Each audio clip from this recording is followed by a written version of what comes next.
اگر عورت کو اپنے شوہر کے بارے میں برائی کا علم ہو, کسی سے مشورہ لینے کے لیے بتائے, وہ تو ایک الگ بات ہے کہ بھئی یہ ایسے آدمی سے جو راز فاش نہ کرے, وہ تو ایک الگ چیز ہے. لیکن اس کو معاشرے میں ذلیل کرنے کا کوئی تک, بھئی خراب ہے تو آپ علیحدگی لے لیں اس سے, چپکے سے پتلی گلی سے نکل لیں. آپ بیوی آپ کی خراب ہے تو آپ آرام سے اس کو چھوڑ دیں, معاشرے میں ذلیل کرنے کی کوشش نہ کریں. حضرت عویمر عجلانی رضی اللہ تعالی عنہ نے اپنی بیوی کو زنا کرتے ہوئے اپنی آنکھوں سے دیکھا. صحیح بخاری کی حدیث ہے, نبی کے پاس آئے, یا رسول اللہ میری بیوی نے زنا کیا ہے. آپ غضبناک ہو گئے, فرمایا گواہ نہیں ہے, تمہاری پشت پہ کوڑے لگیں گے, اور اپنے چہرے کو پھیر لیا آپ صلی اللہ علیہ وسلم نے, ناراضی کا اظہار کیا. علامہ نووی نے لکھا ہے اس طرز عمل میں نبی نے بتا دیا کہ نبی کو یہ بات اچھی نہیں لگی کہ آپ اپنی بیوی کو دیکھا ہے تو مجھے آ کے کیوں بتا رہے ہو. حالانکہ نبی تو مربی تھے, روحانی باپ تھے, روحانی باپ کو بھی اجازت نہیں دی جا رہی کہ اپنی بیوی کے زنا کے بارے میں آپ آ کے بولو بھائی بتائیں کہ یہ ایسی ہے. علامہ نووی نے لکھا ہے اس کے تحت کہ اس صورت میں نبی نے طرز عمل نے بتا دیا, بھائی آپ نے دیکھا ہے طلاق دے کے بولو بھائی چپکے سے, اس کے راز کو فاش نہ کرو, فارغ کر دو. بھائی نہیں, لوگ پوچھیں کیا مسئلہ, بھائی ہماری نہیں بن رہی تھی آپس میں, ختم, بھائی نہیں بن رہی تھی. کیونکہ اگر اس سے برائی ہوئی ہے تو توبہ کا آپشن بھی ہے کہ نہیں ہے, یہ توبہ کا دروازہ بند ہو گیا. بھائی آپ کو اعتماد ختم ہو گیا, عورت کو بٹھائے, بولے بھائی دیکھو میں نے یہ دیکھا ہے, اب میں تم پہ الزام, تم مل پہ الزام, اس سے بہتر ہے کہ ہم کیا کر لیں, کنارہ کشی اختیار کر لیں.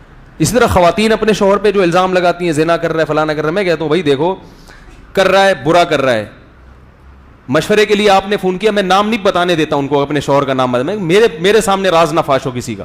ہاں کوئی بہت بڑا فسادی ہو معاشرے میں, کچھ اس طرح کے کچھ لوگ ہوتے ہیں جو مذہبی رہنما بن کے لوگوں کو الو بنا رہے ہوتے ہیں اور بہت بڑے پیمانے پر ان کا فساد ہوتا ہے, وہ ایک الگ چیز ہے. وہ تو پھر داڑھی رکھ کے, ان کے تو داڑیاں انہوں نے جالی رکھی ہوئی ہوتی ہے نا, وہ تو معاشرے میں باقاعدہ فساد پھیلا رہے ہوتے ہیں.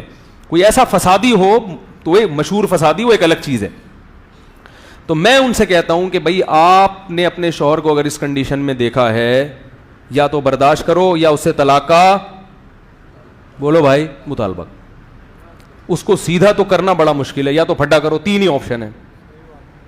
میں کہتا ہوں یا تو پھڈا کرو, میاں سے پھڈا کرو, بھائی کیا کر رہا ہے بھائی تو, انسان کا بچہ بن, پھڈا کرو. کہہ نہیں پھڈا کریں تو وہ طلاق کی دھمکیاں دیتا ہے, اور یہ تو میاں تو اس قسم کے خراب ہوتے ہیں, وہ اتنے نیک تھوڑی ہوتے ہیں کہ ان کو سمجھائیں تو کہیں گے بیگم آپ کا بہت شکریہ, آئندہ بھی یہ نصیحت کا پروگرام چلتا رہے تو بہت اچھا ہے.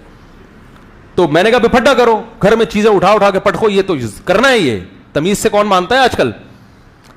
ایسی خواتین دیکھو کیسے الٹے مشورے دے رہا ہوں میں, وہ کہتی ہیں اس کے ناجائز تعلق. میں کہتا ہوں اٹھاؤ برتن توڑو, جب گھر میں آئے نا, اللہ کی قسم ایسے مشورے دیتا ہوں میں, چاہے آپ اس پہ کچھ بھی کمنٹس کریں.